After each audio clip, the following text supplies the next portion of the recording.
Merci de suivre Métro News sur Télémétropole. Bonsoir à toutes et à tous. Bienvenue dans notre 4e édition de la semaine. Au sommaire de l'actualité, près d'une centaine de personnes ont soumis leur dossier pour le poste de Premier ministre. Le processus prendra fin ce vendredi 17 mai, suivant le calendrier qui a été communiqué par le Conseil présidentiel de transition. Environ 200 policiers kenyans devraient arriver en Haïti les 23 et 24 mai prochains.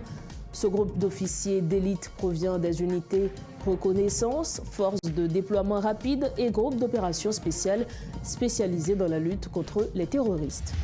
À la une également de cette édition, les membres du Conseil présidentiel de transition ont rencontré Maria Isabel Salvador, chef du BINU. La séance de travail était centrée sur la résolution du Conseil de sécurité des Nations Unies qui autorise le déploiement d'une mission multinationale de soutien à la sécurité en Haïti.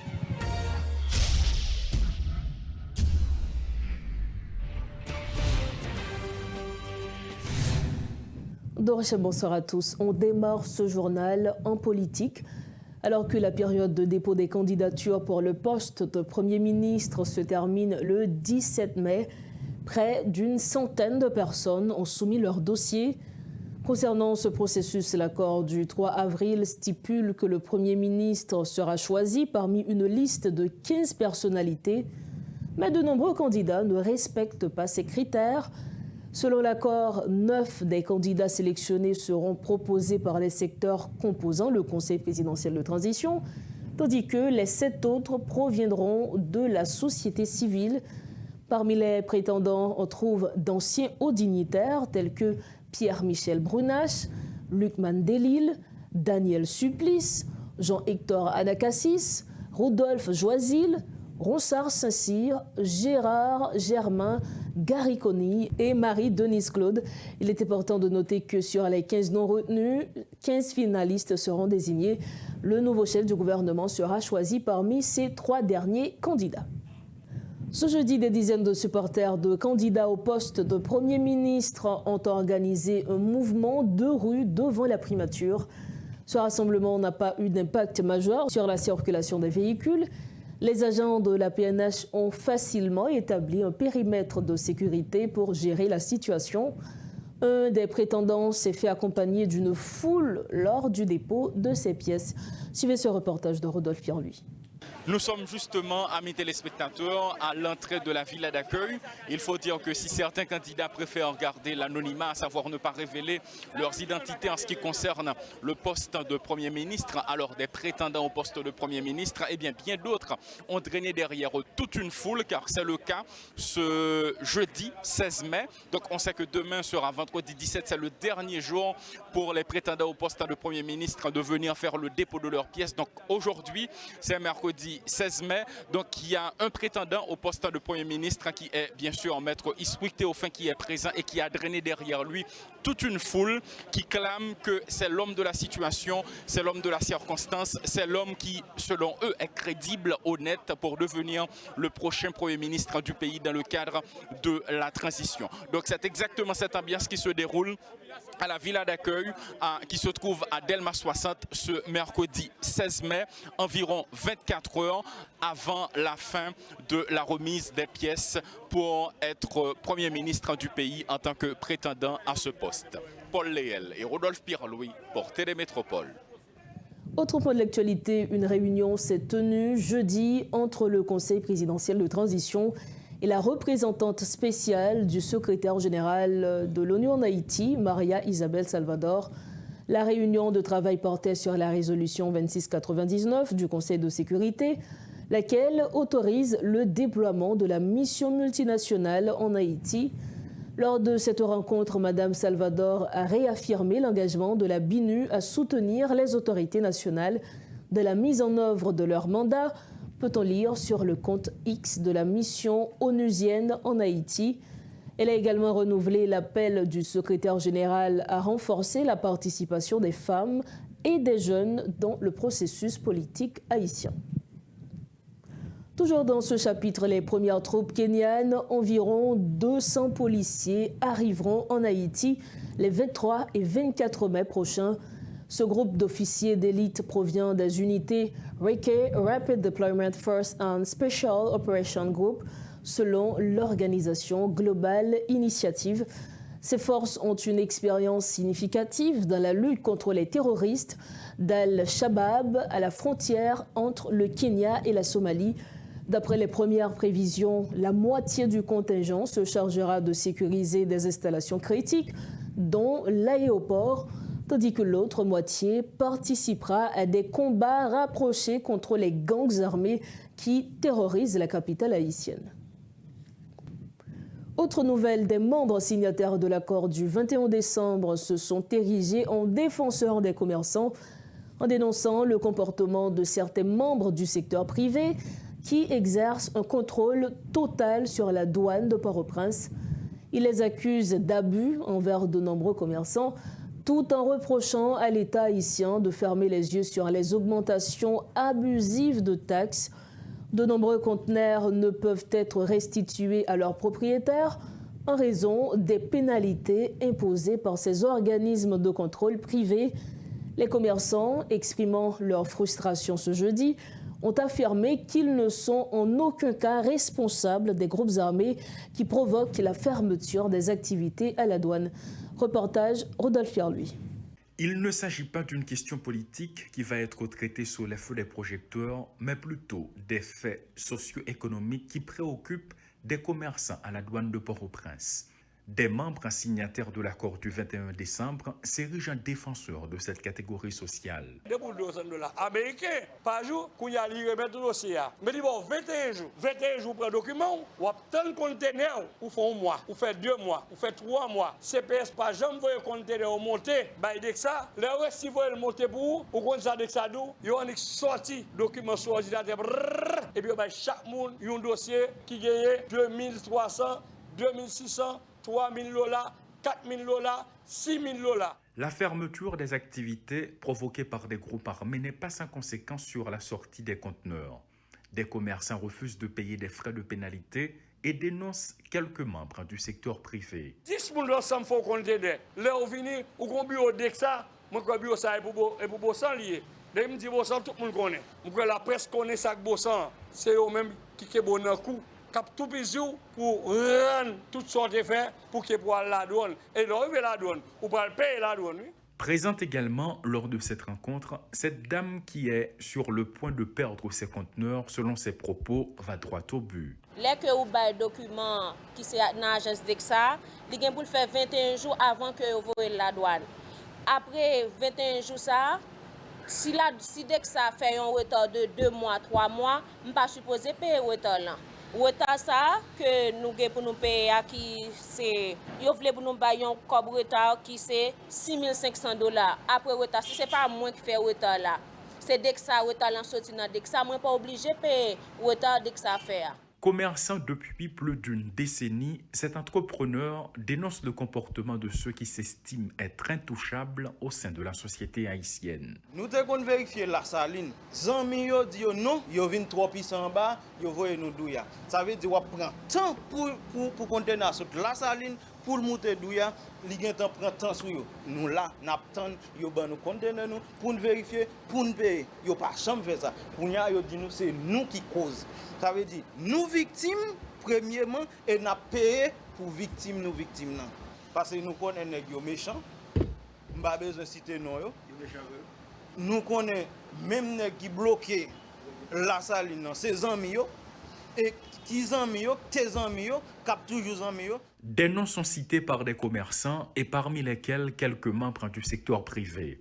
Il rappelle que ce sont des personnalités sur qui des sanctions internationales pèsent. Paul Léel et Rodolphe Pierre-Louis pour Télémétropole. Depuis un certain temps, la question de la restitution de la dette de l'indépendance revient sur le tapis.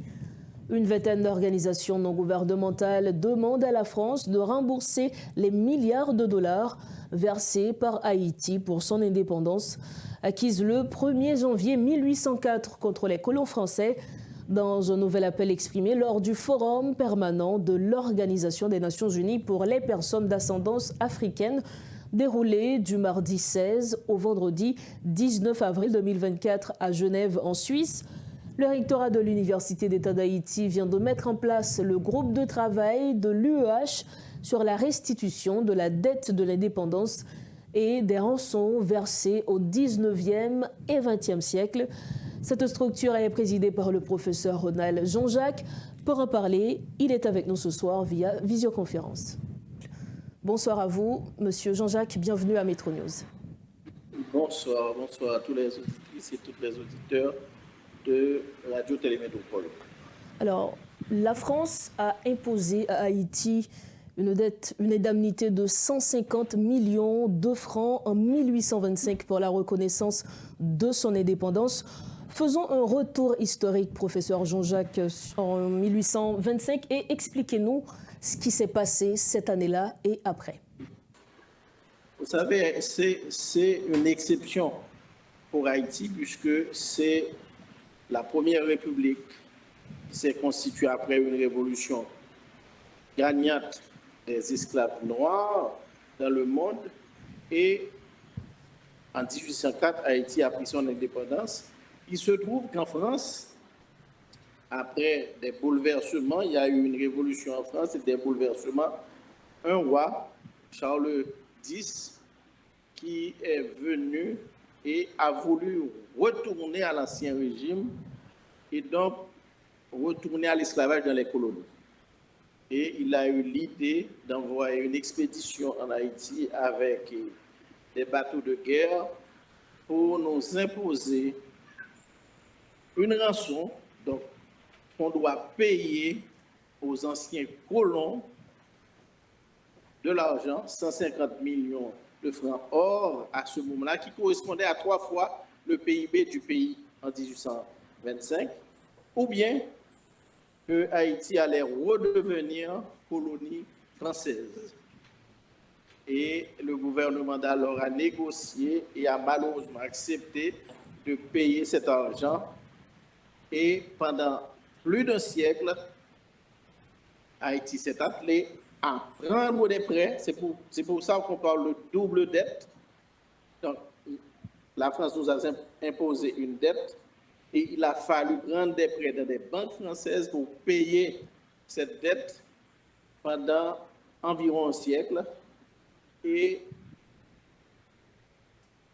là maintenant, depuis environ une trentaine d'années, que ce soit en Angleterre, en Hollande, les Pays-Bas, des protestations ont eu lieu et ces États, l'Angleterre, la Hollande, ont accepté de dédommager certaines anciennes colonies. Je ne sais pas si vous savez que l'Italie avait accepté de payer à la Libye 5 milliards d'euros parce que, en fait, ce mouvement ne date pas d'hier. Justement. Et là, en 2020, à la mort de George Floyd, en mai 2020, il y a eu un grand mouvement mondial qui a dépassé les frontières des États-Unis, le Black Lives Matter, qui a remis en cause la condition noire vivant à travers le monde. Et donc, à la faveur de ce mouvement, bien d'autres mouvements ont pris naissance. Et donc, dans les Caraïbes, en Afrique, en Asie, les sociétés qui avaient été esclavagisées réclament que l'on fasse réparation du travail de leurs ancêtres pendant un siècle, 2 siècles.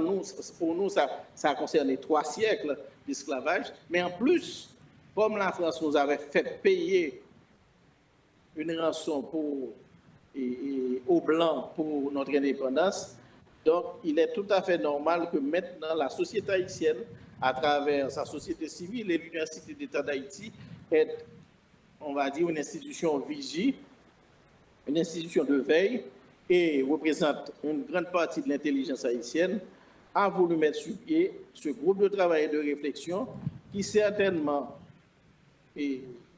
comporte de nombreux experts et qui sera aussi constitué de représentants des différentes organisations et organismes de la société civile, les organisations socio-professionnelles, les organisations des différents secteurs de la vie nationale pour que la société puisse se mobiliser afin que les autorités publiques, parce que nous, dans ce groupe, nous ne souhaitons pas faire le travail de l'État haïtien, nous souhaitons forcer l'État haïtien, les représentants des pouvoirs publics haïtiens, à prendre leurs responsabilités et à s'adresser à qui de droit, donc en France, aux autorités françaises, en Angleterre, en Espagne, en Allemagne, aux États-Unis, aux autorités constituées pour que restitution soit faite, réparation soit faite.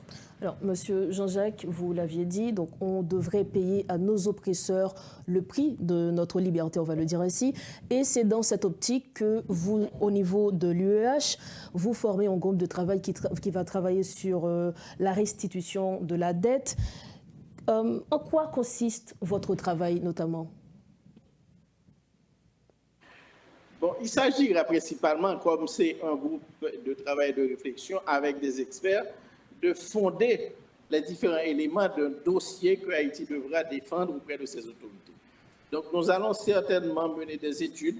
Il y a des historiens, des économistes, des géographes, des juristes dans ce groupe qui devront faire ce travail pour aller chercher toutes les données, tous les éléments afin de constituer un dossier solide par rapport à la France pour ce qui est de la double dette et par rapport au fait que la France nous avait imposé également, et peu de personnes le savent, nous avait imposé une priorité, une exclusivité dans le commerce international.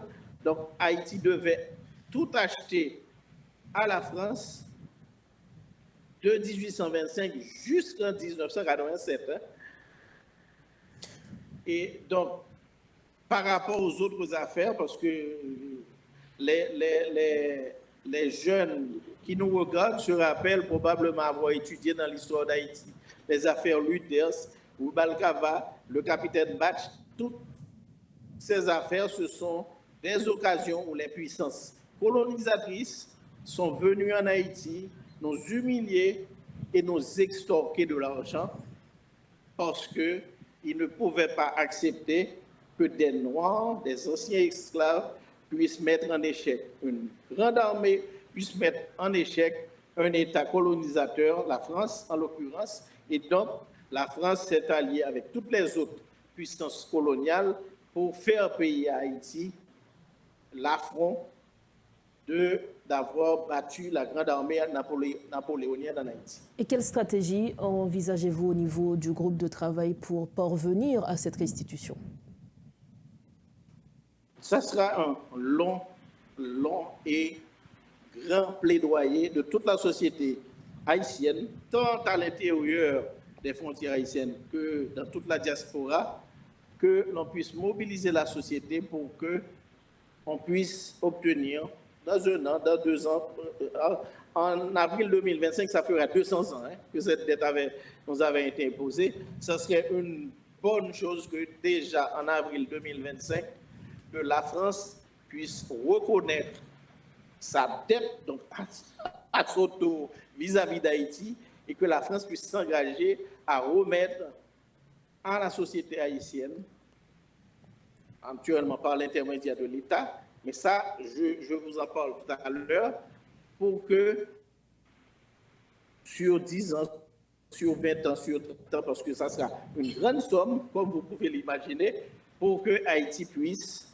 entreprendre les travaux de réparation qui peuvent être infrastructurels, mais qui seront aussi d'ordre mental, psychologique, qui seront d'ordre moral, qui seront d'ordre symbolique aussi.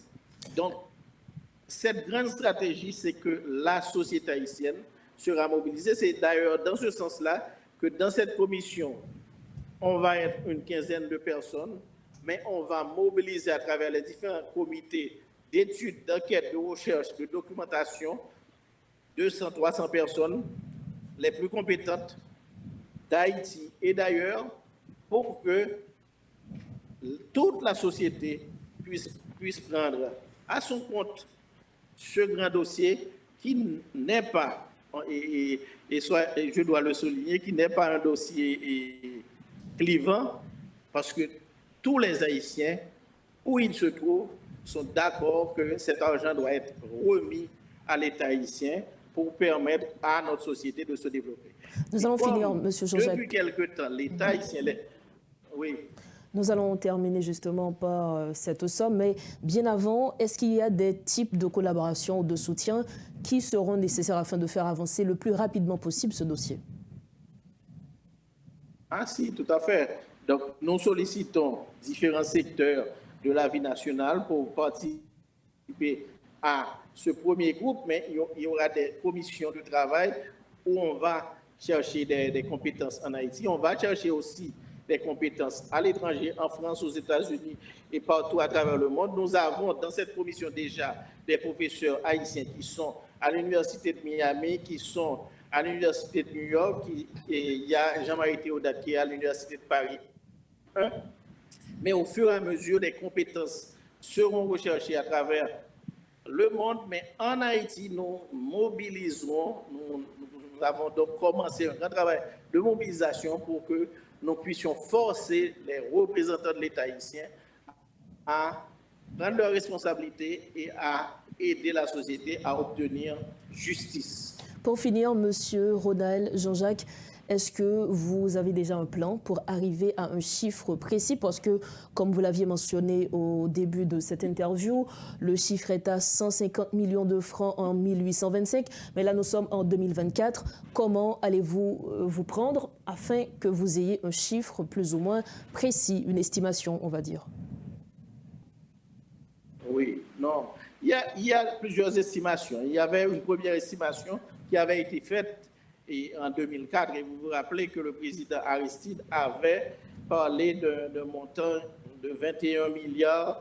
Et en 2000, ça fait 20 ans pratiquement. Justement. Il y a un économiste français, Thomas Piketty, qui a évalué que c'était autour de 30-31 milliards. Le New York Times, l'année passée, dans une étude que le New York Times a publiée en anglais, en français et en créole, a parlé d'un montant qui se situerait entre 21 milliards et 115 milliards de dollars, l'équivalent, et pour maintenant. Dans tous les cas, dans la commission, nous avons aussi un économiste haïtien. On va faire appel on a déjà fait appel à Thomas Piketty et d'autres professionnels pour qu'ils nous aident à actualiser ces montants en fonction des différentes études, des différentes enquêtes que nous aurons menées pendant le travail du groupe de travail ou de la commission. Merci infiniment à vous, Monsieur Ronald Jean-Jacques. Je rappelle que Monsieur Ronald Jean-Jacques est le coordinateur du groupe de travail de l'UEH sur la restitution de la dette de l'indépendance et des rançons versées au 19e et 20e siècle. Il était notre invité ce soir à Metro News. Fin de cette édition d'information, mais avant de partir, voici le rappel des titres à la une de ce jeudi. Près d'une centaine de personnes ont soumis leur dossier pour le poste de Premier ministre. Le processus prendra fin ce vendredi 17 mai, suivant le calendrier qui a été communiqué par le Conseil présidentiel de transition. Environ 200 policiers kenyans devraient arriver en Haïti les 23 et 24 mai prochains. Ce groupe d'officiers d'élite provient des unités reconnaissance, forces de déploiement rapide et groupes d'opérations spéciales spécialisés dans la lutte contre les terroristes. À la une également, les membres du Conseil présidentiel de transition ont rencontré Maria Isabel Salvador, la chef du BINU. La séance de travail était centrée sur la résolution du Conseil de sécurité des Nations Unies qui autorise le déploiement d'une mission multinationale de soutien à la sécurité en Haïti. Voilà ce qui met un terme à cette édition de Metro News. Merci infiniment à chacun de vous de l'avoir suivi. Rendez-vous demain vendredi. Bonsoir.